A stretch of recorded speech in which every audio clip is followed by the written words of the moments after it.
TV and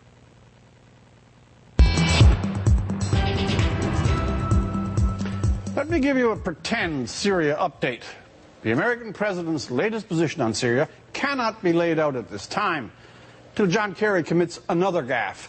And Vladimir Putin is given an opportunity to seize on that gaffe and do something with it. And then Obama can claim that that's what he and his advisors have planned all along. That's the stage of folly the U.S. has reached almost exactly on the 12th anniversary of the 9/11 attacks. Any reasonably unbiased mind looking at the performance of American diplomacy in the past week on Syria's use of poison gas must come away wondering a very dark thought, wondering if someday, maybe now, the world is blindly going to stumble or bumble its way into real, full-scale war of unimaginable consequences because of the amateurishness of America's leaders and the full ripe stew of contradiction and revision that it is pleased to call its diplomacy. There are wisps of the ghost of Sarajevo, that great blind stumble into World War I, about this moment. For confusion and incoherence, it will be hard to surpass last week on Syria. Red lines that weren't red lines. Red lines Obama himself set in public and then blithely claimed he did not. His own words nullified by his own mouth.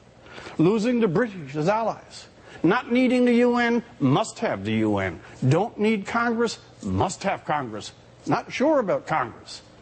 John Kerry on television making the case impassioned and urgent about the poison gas killing of children and the absolute need to stop Assad now.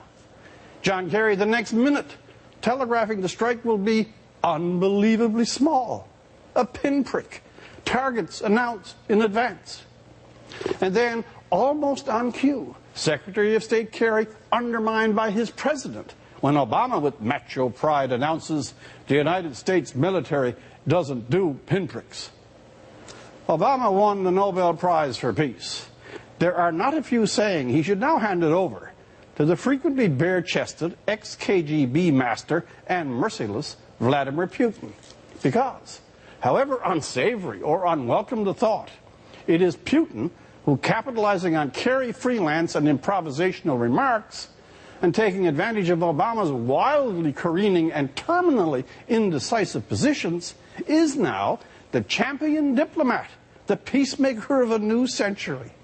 However, it's a scary new world indeed when Vladimir Putin is the peacemaker and his partner in peace, a wretched dictator who has already spurred the slaughter of over 100,000 of his fellow citizens and who, most likely and very likely, used chemical weapons on his own people and children. Let there be no mistake, I think it's a good thing that however it came about, there is some pause at last for cold thinking before Obama releases bombs and missiles over Syria. He stumbled out of what by stumbling they fell into.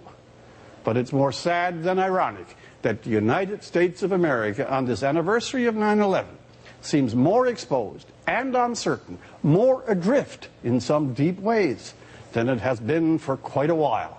And that the world 12 years on is in some other ways more anxious than ever. For The National, I'm Rex Murphy.